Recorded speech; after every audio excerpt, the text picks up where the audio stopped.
सांसद बनी है, शादी आपकी भी होनी है, आप अपनी शादी के बारे में क्या कहेंगे? और इसमें जैसे भी कोई डेवलपमेंट होगी तो क्षेत्र के लोगों को बुलाया भी जाएगा, बताया भी जाएगा। चलिए वो तो अस्सलामु अलैकुम वरहमतुल्लाहि वबरकातुहू।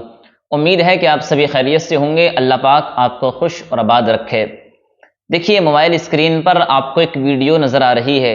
इस वीडियो के अंदर चौधरी इकरा हसन का मुकम्मल इंटरव्यू आप सुनेंगे।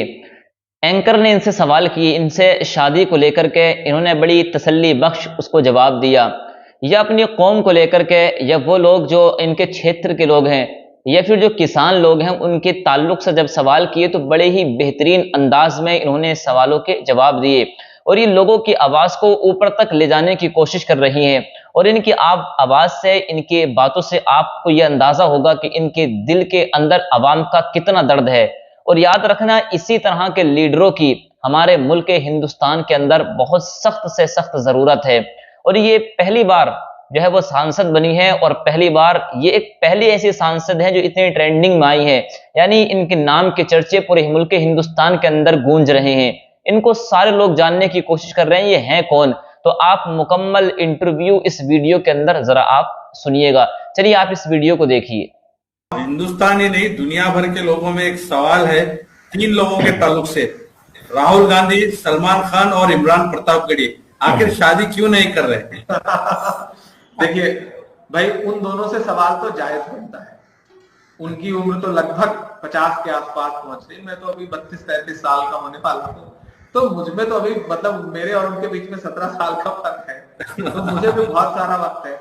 मैं तो ये सोचता हूँ कि लोग मुझसे सवाल करें कि इमरान साहब आप मेंबर ऑफ पार्लियामेंट कब बन रहे हैं, इमरान साहब हुकूमत कब बन रही है और आप उसमें जो है वो सेंट्रल मिनिस्टर कब बन रहे हैं, आप कुछ बहुत तालीम पे कोई बहुत बड़ा काम कब कर रहे हैं। मुझे हैरत है कि लोग ज्यादा सवाल ये पूछते हैं कि आप शादी कब कर रहे हैं। वो भी कर लूंगा भाई, वो भी जिंदगी का एक हिस्सा है, उसे भी कर ही लूंगा, मजबूर होकर के कर लूंगा लोगों के दबाव। कहते हैं कि वक्त का जो मोल समझता है, वक्त उसे अनमोल बना देता है।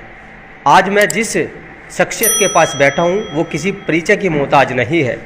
पश्चिम उत्तर प्रदेश की बात की जाए तो 2024 के लोकसभा चुनाव में कैराना सा एक चेहरा उभर कर सामने आया था, नाम है इकरा हसन। उन्हीं से आज हम रूबरू हो रहे हैं, क्योंकि 2024 के लोकसभा चुनाव के बाद गठबंधन ने काफ़ी हद तक जीत हासिल की है। हालांकि सरकार तो बनी है एनडीए की, लेकिन फिर भी बात की जाए पक्ष और विपक्ष की तो कहीं ना कहीं विपक्ष बहुत बड़ी जीत के साथ सामने आया है।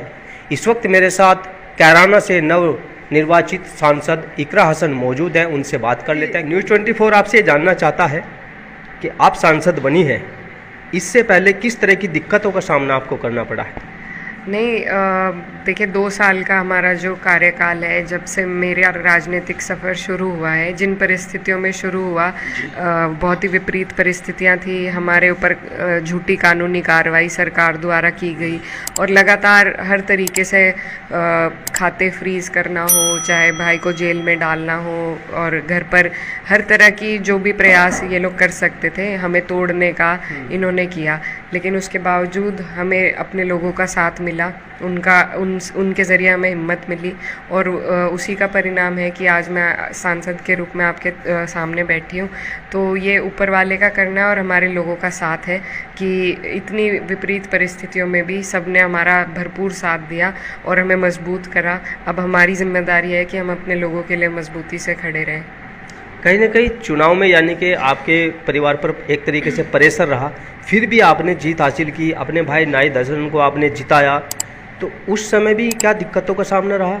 वो तो बहुत ही हमारे लिए मुश्किल चुनाव था, लेकिन उसमें भी हमें बड़ी जीत हमारे लोगों ने हमारी मदद करके दिलवाई। और इस बार भी, क्योंकि सत्ता से चुनाव कभी भी आसान नहीं होता है, बहुत सी ऐसी चीज़ें होती हैं, आपको प्रोग्राम के लिए टाइम नहीं मिलना, क्योंकि प्रशासन भी सत्ता पक्ष का फेवर कहीं ना कहीं करते हैं, तो बहुत सी ऐसी दिक्कतें आई कि हमारे program time to time permission cancel हो जाती थी। हमारे लोगों पर आपने अभी देखा होगा 100 से अधिक लोगों पर मुकदमा दायर किया गया हमारी जीतने के बाद। मेरा यही सवाल है कि जब लोग लोकतंत्र का जश्न मनाने के लिए वोट डालने जाते हैं, उसके बाद जब उनका वोट कामयाब होता है तो सभी लोग खुशी मनाते हैं। ऐसा कोई यहाँ पर हुड़दंग नहीं हुआ, कोई हमने रोड शो नहीं किया। लोग अगर इकट्ठे हुए हैं एक जगह, उन्हें घर तक पहुँचने में तो कुछ टाइम लगेगा, और उस व्यवस्था के लिए पुलिस हमारे साथ थी। हम पुलिस के साथ रहे, उनका साथ दिया। 1 मिनट भी हमने लोगों को रोक के कोई अभिवादन वहाँ पर नहीं किया। अपने घेर में आकर हमने सबका धन्यवाद किया। उसके बावजूद हमारे लोगों पर जिस तरीके से कानूनी कार्रवाई प्रशासन द्वारा हुई है, तो ये बहुत निंदनीय है। खास इससे साफ जाहिर होता है कि सत्ता के दबाव में लोगों पर कार्रवाई हुई है। अगर मेरी जगह यहाँ पर भाजपा के सांसद होते तो मुझे पूरा यकीन है कि ऐसी कोई कार्रवाई उनके समर्थकों पर नहीं होती। तो पहले ही दिन से मनोबल तोड़ने का ये प्रयास है, पहले ही दिन से हमें घेरा जा रहा है, हमारे लोगों को घेरा जा रहा है, मनोबल हमारा तोड़ा जा रहा है। लेकिन ये 2-3 साल से चल रहा है। अगर हिम्मत टूटनी होती, अब तक टूट चुकी होती, तो जैसी भी परिस्थितियाँ हैं आज तक सामना करते आए हैं, आगे भी करेंगे, ईमानदारी के साथ अपनी मेहनत करेंगे। हाँ इकरा जी, आपने सवाल रखा है पब्लिक के सामने कि आप सत्ता में आ गए तो आपके जो समर्थक थे उनके ऊपर मुकदमा दर्ज हुआ। 10 साल के पीरियड में बीजेपी कई बार सत्ता में आई। क्या आपको जानकारी है कि किसी भी समर्थक पे जीत के दौरान जब जश्न मनाया गया बीजेपी के कार्यकर्ताओं द्वारा, उन पर कभी किसी पर मुकदमा हुआ? जी नहीं, इसीलिए मैं आपके सामने रख रही हूँ, क्योंकि हम जीते हैं लेकिन हमारी सरकार नहीं है, ना ऊपर है ना नीचे है। तो जो विपक्ष के लोग जीते हैं, सहारनपुर में भी एक मुकदमा इसी तरीके से हुआ है।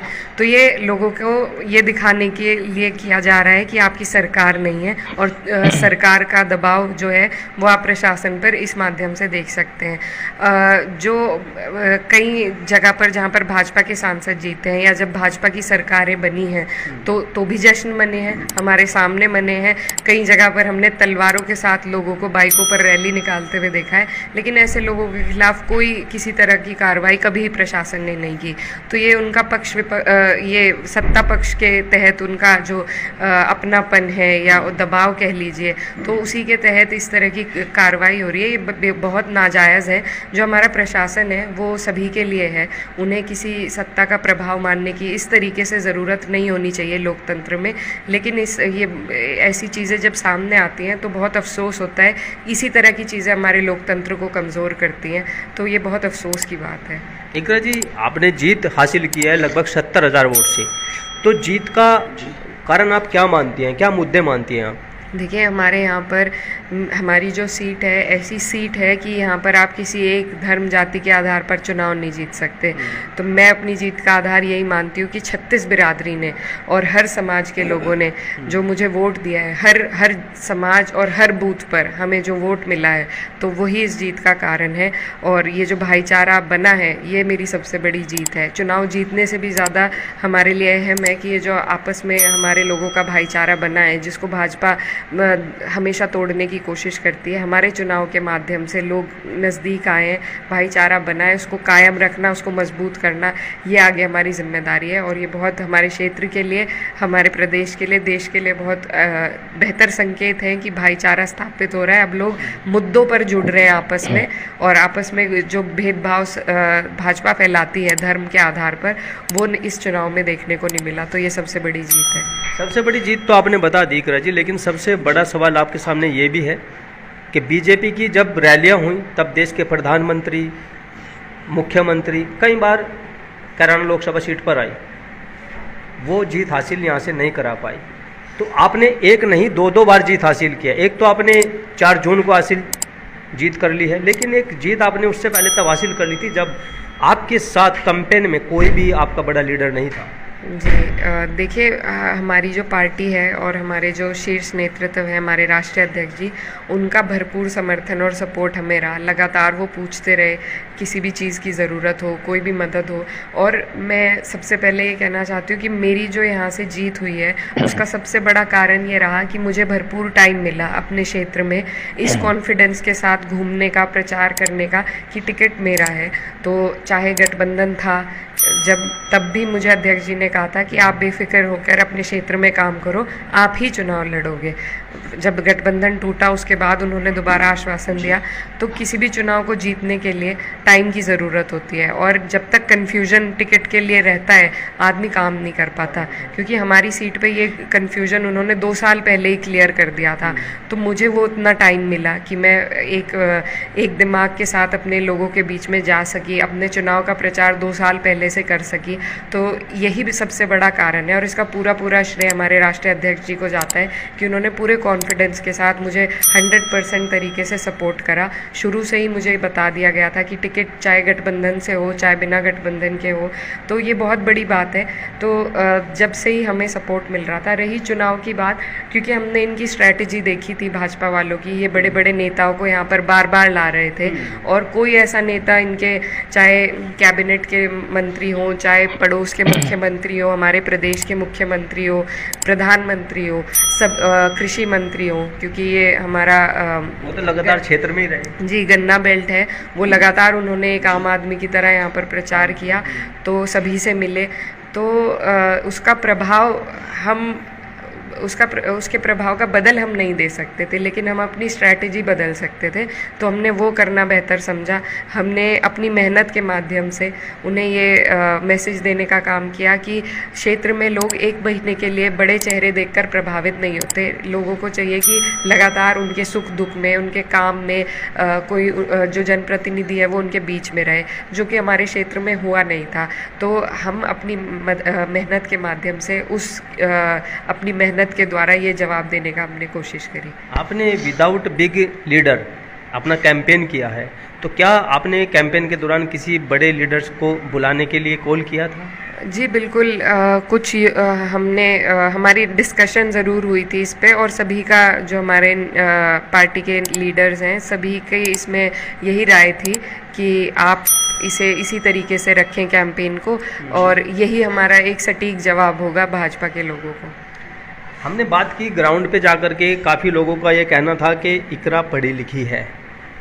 वाकई में आप पढ़ी लिखी हैं क्योंकि आपने लंदन से पढ़ाई की है, लेकिन पढ़ाई शायद आप पीएचडी करना चाहते थे, क्या वो सपना पूरा हुआ आपका? जी नहीं, मैंने मास्टर्स की है, पीएचडी का मेरा इरादा था, उससे पहले मुझे वापस आना पड़ा। तो और उसके बाद से मैं लगातार राजनीति में सक्रिय हूँ, तो पीएचडी मैं कर नहीं पाई। हालांकि मेरा प्रपोज़ल वगैरह सब तैयार था, एडमिशन भी हो ही गया था। मेरा इरादा है आगे मौका मिलेगा तो ज़रूर करेंगे। अभी तो जिम्मेदारी बड़ी है, अभी तो शायद टाइम निकलना मुश्किल रहे, लेकिन ज़िंदगी में अगर मौका मिला तो ज़रूर ये सपना मैं पूरा करना चाहूँगी।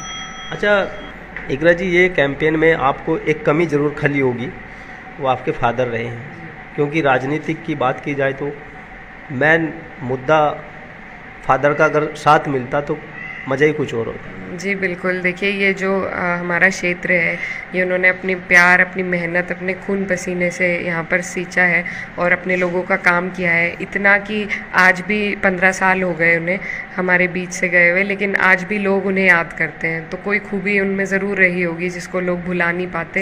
तो मुझे बहुत अच्छा लगता है जब मैं लोगों के बीच में जाती हूँ और मेरे वालिद का जिक्र होता है, उनके किस्से सुनने को मुझे मिलते हैं, और काफ़ी सीख मुझे जितनी उनके साथ रहकर नहीं नसीब हो पाई, लोगों के बीच में उनकी बातें सुनने से होती है।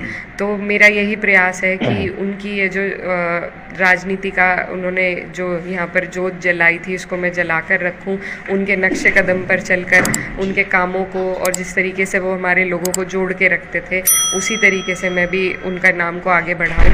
और बिल्कुल उनकी कमी ज़रूर महसूस हुई। अगर वो होते तो परिस्थितियाँ बहुत अलग होती, तो बहुत आसान शायद हमारे लिए रहता, लेकिन आज वो नहीं है। तो भी हमारी यही कोशिश है कि उनका नाम हम काम के माध्यम से चलाए रखें, ज़िंदा रखें, और उनके नाम को आगे बढ़ाते रहें।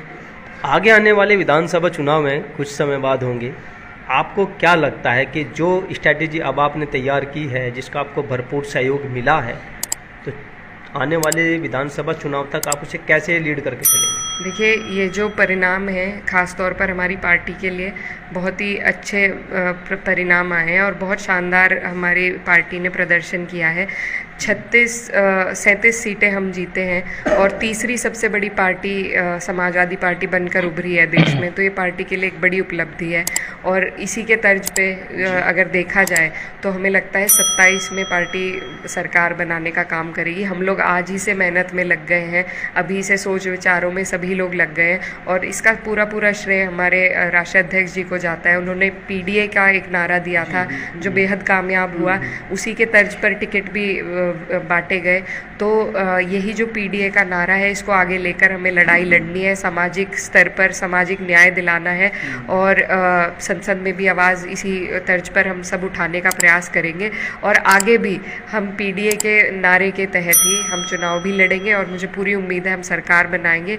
और मैं एक बात और बताना चाहती हूँ कि ये पार्टी ने जो इतनी सीटें कभी आज से पहले हमारी पार्टी जीती भी नहीं, तो ये बहुत बड़ी उपलब्धि हम सब के लिए है। और ये जो प्रोग्रेस पार्टी ने करी है, इसको सभी लोग मेहनत करके बरकरार रखेंगे और बढ़ाने का काम करेंगे। और जो कैराना सीट है, ये आज से पहले 1996 में मेरे वालिद साहब ने समाजवादी के सिंबल पर जीती थी और 96 के बाद लगभग 18 साल हो गए हैं, तो यहाँ पर समाजवादी पार्टी अकेले कभी नहीं जीत पाई। तो ये मेरे लिए बहुत बड़े गर्व की बात है कि मेरे पिताजी के बाद मैंने ये सीट समाजवादी के खाते में जीतने का काम किया है, लोगों के मदद से, ऊपर वाले की मदद से। तो ये बहुत बड़ी उपलब्धि ये भी है कि पिताजी के बाद यहाँ पर समाजवादी के सिंबल पर चुनाव जीता, हम लोग जीते। तो ये भी अपने आप में एक याद ताज़ा करने की बात है। अच्छा इकरा जी, अभी मैं जब आया तो मैंने देखा कि काफ़ी भीड़ लगी हुई थी।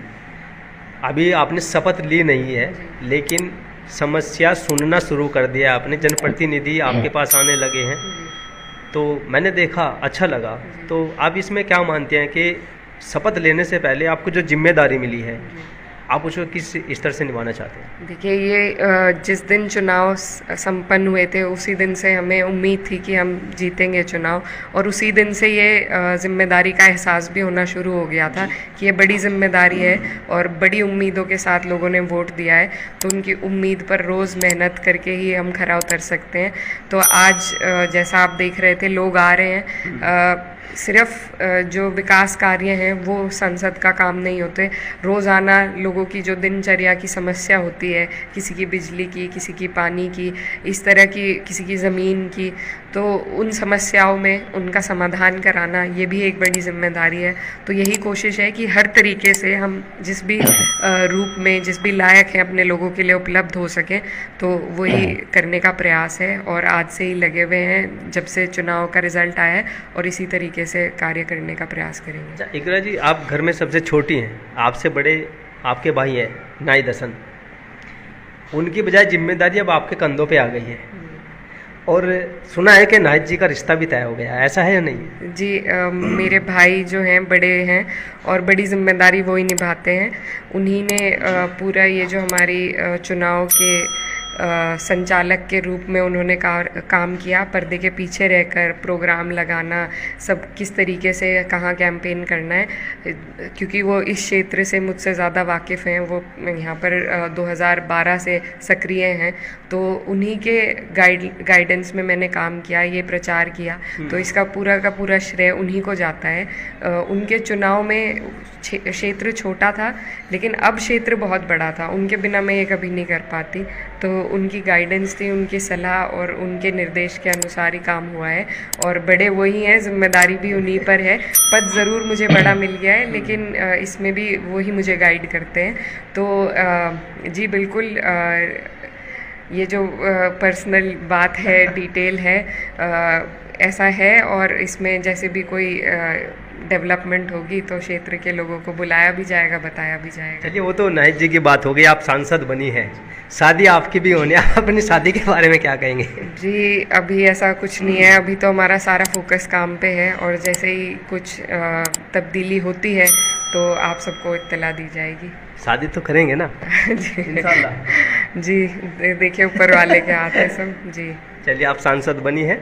अच्छा, बस ये बता दीजिए कि अब सांसद आप बन चुकी हैं, संसद में भी बैठने का मौका आपको मिलेगा, तो वहाँ आप मुद्दे क्या क्या उठाएंगे, क्या क्या मुद्दे रहेंगे आप? देखिए, सबसे अहम तो क्योंकि अभी भी हमारे यहाँ जो पेमेंट है जिसके लिए 3 महीने का धरना हुआ था, आज भी वो पेमेंट पूरी नहीं हुई है, तो दोबारा भी धरने की शायद बात चल रही है।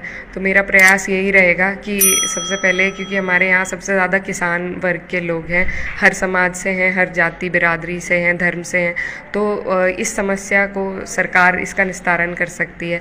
तो सरकार के सामने हम इस समस्या को ज़रूर उठाएंगे कि यहाँ का पेमेंट टाइम से हो और होता रहे टाइम से। तो इसके लिए कोई वो इस तरह का सल्यूशन लोगों को दें कि बार बार ये समस्या ना आए।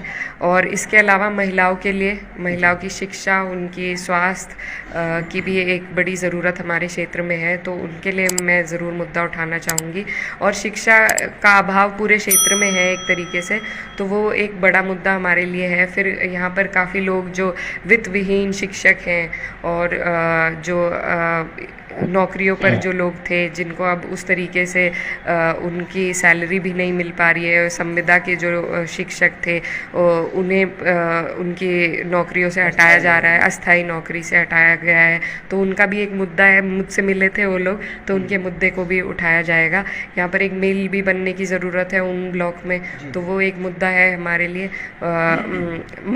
मंडी बनने की ज़रूरत है, क्योंकि हरियाणा में जाना पड़ता है लोगों को, तो उसके लिए भी जी, तो ताकि उनका यहीं पर अपने क्षेत्र में हो जाए। शामली की मंडी छोटी पड़ती है, तो ये सभी इस तरह के मुद्दे हैं जो उठाने का प्रयास रहेगा हमारा। ठीक है इकरा जी, आपने अपना कीमती समय दिया, उसके लिए आपका धन्यवाद। और आप पहली बार जिम्मेदारी संभाल रहे हैं संसद के रूम में, और सांसद आप जिस सोच को लेकर के आप बने हैं, उम्मीद करते हैं कि आप वो सोच जनता के जहन में खरी उतरे और आगे आने वाले जो आपके प्लान हैं उन पर आप योजनाबद्ध तरीके से खरे उतरें। यही हमारी शुभकामना आपके साथ है।